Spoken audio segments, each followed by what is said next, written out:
Hello there everyone, Ashnflash here, and welcome on into my early review of the brand new LEGO icon set, the Pac-Man Arcade. This is going to be retailing for $269.99 USD or $49.99 Canadian, beginning on June the 4th for non-VIP members, and if you are a VIP member, you could pick this up beginning on June the 1st.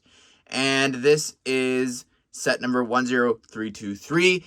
And I think that this just was such an unexpected collaboration. And I feel like that's what the Icons theme is doing really well with recently. And Pac-Man, I talked about this in the reveal video, but just briefly, I've played the actual arcade machine. It might have been Miss Pac-Man, but I've still played a lot of it online. I've played the Pac-Man World games on the PlayStation. So I really love Pac-Man. There was a big phase in my life when I was drawing Lego Pac-Man minifigures and different things like that. So to have an actual Pac-Man set here is just a dream come true, and it's incredible, the play features here. So let's go ahead, let's take a closer look at this set.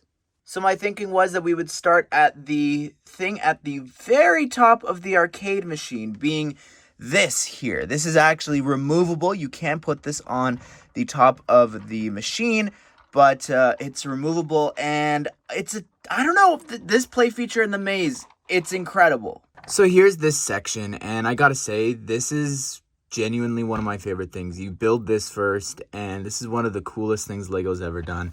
I won't show you how it's done first, I just want to show you it in action, but this is Pac-Man being chased by Clyde and Blinky, and then of course, he gets the power-up, and then he's chasing them. And I think that's just such a cool play feature, and I've had this as I was building it, like on my desk and filming. I've just played with this so much.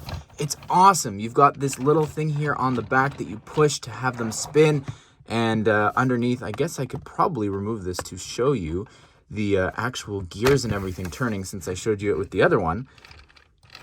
So you push, and you've got like an elastic there that pushes that down, and then the gears turn everything there at the same time. That's just incredible. I love the printed eyes there, and you could see the mouths are stickers, and yeah, it's strange to see it in tan. It almost looks like a primer beige or something, but with next to the blue. Love the build here for Pac-Man. I think that's incredible, the part usages, and for the ghosts, but found something interesting out, that the color for Pac-Man was actually inspired by Lego bricks. That's really cool. You've got a bunch of like the maze tiles here included too, and then the 4 ghosts chasing Pac-Man. You could put them there. I guess you could put like a cherry here at the end as well, but this is, I really wish that we got Inky and Pinky as well. All right, so let's work our way down, shall we? This is what the top looks like there. You've got a bunch of different flat tiles and all those slopes to hold in that giant piece. And then here you've got this really cool Pac-Man print. Those are prints, not stickers there. And you actually just, I'll show you here what it looks like, just to show you. But it's these slope parts there that are printed. Underneath here, we've got the high score for the machine, as well as the current score, I believe, for the players. And you can actually spin this to have the score change to 4 different numbers. That's a really cool effect that they included.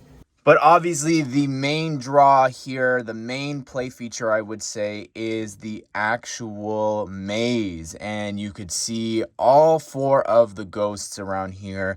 Clyde is still spawning in. All of these are prints. I'm unfortunately missing one of the 1x3 tiles there. And you've got this here for all the pack dots. You've got the power-up one. Removing the top pack dot there, this build, if it focuses, there we go. This build, you do 64 times. This is 4 parts here. You've got a lightsaber piece there in tan going through this entire build. And then you just have to put it into the different spots to make the maze. And you've sort of already cleared parts of it here. You've gotten all the pack dots there on the bottom.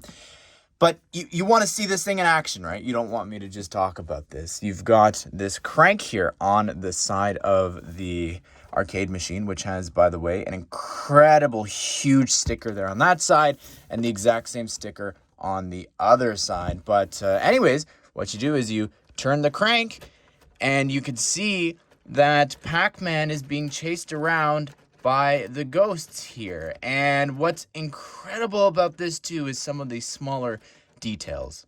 So while everything else is going around really quick there, you could see the ghosts and Pac-Man going fast. Clyde slowly goes back and forth there, as well as the cherry rotates just a little bit there as well. It's just moving a little bit. That is so cool how they've delayed that somehow. It's not the same speed. Down below that, it's showing the amount of lives that you have, as well as the little fruit that you've collected from the previous round. I wish we got some more fruit prints, but that's fine, just the cherry. The joystick here is very similar to some of the other joysticks we've gotten before in terms of its, like, I guess, posability and functionality and flexibility there.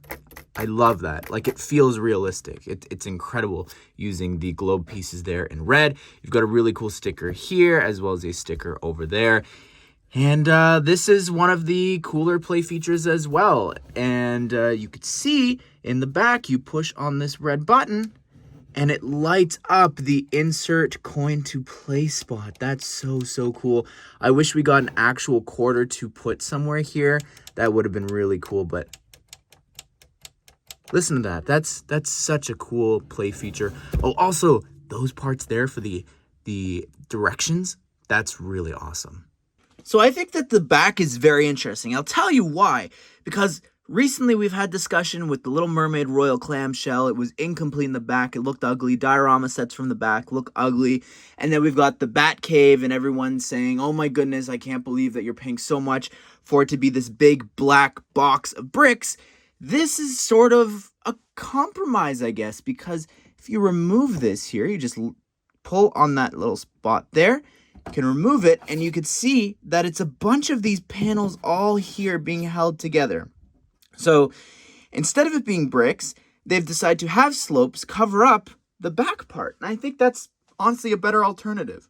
And here's where you could see all of the inside, and it's insane to look at. At the bottom here, you've got this little arcade spot, which you can remove, which we'll take a closer look at in a second. But I just want to show you what it looks like here from this side. Doesn't look too exciting.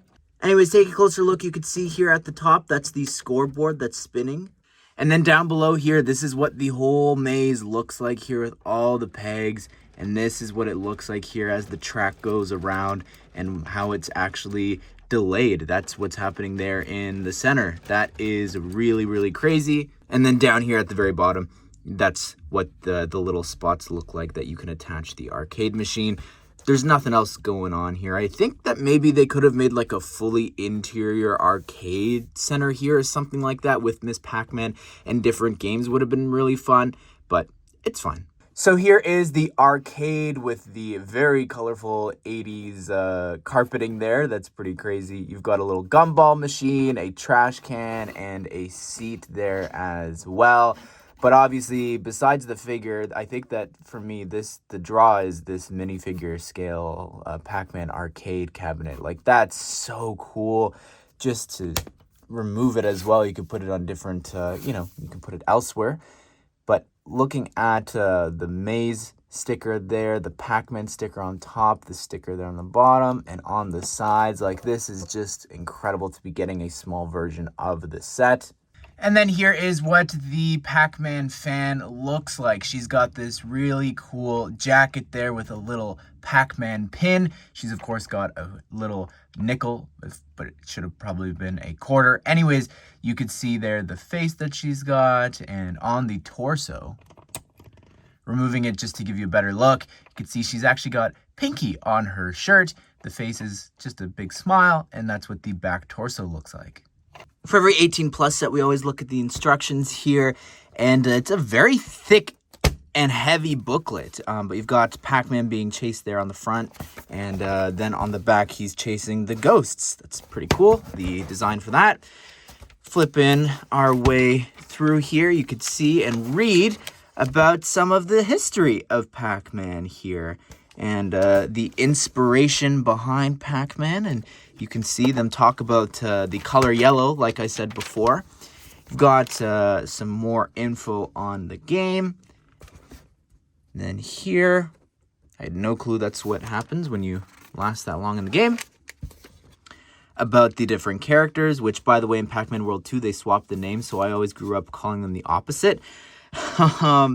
This is the designer of the set. They did an incredible job, I think, for this one. And then you're into the build. There you have it, everyone. That is my review of the Pac-Man Arcade set. A phenomenal build. Like, the building experience for this, doing the maze as it came along was just crazy. I know that part of it was very repetitive, but it was worth it for sure. I love the side builds for the set as well. I think the only thing is the size of this. I was a little surprised as I'm building it. I was like, it seems a little smaller than I first thought it would be. But I'm all for these sets. I really want more of these. Continue to do more gaming consoles. Do more iconic arcade cabinets like this too. I think would be so great. But comment down below, what do you think of this set? Be sure to subscribe and turn on the bell notifications so that you don't miss out on future LEGO set news and reviews. If you want, I've got a playlist at the end here of the NES as well as the Atari system. So both those reviews are on screen now. Hope you guys did enjoy the video. Hope you all have a great day. I will see you all in the next one.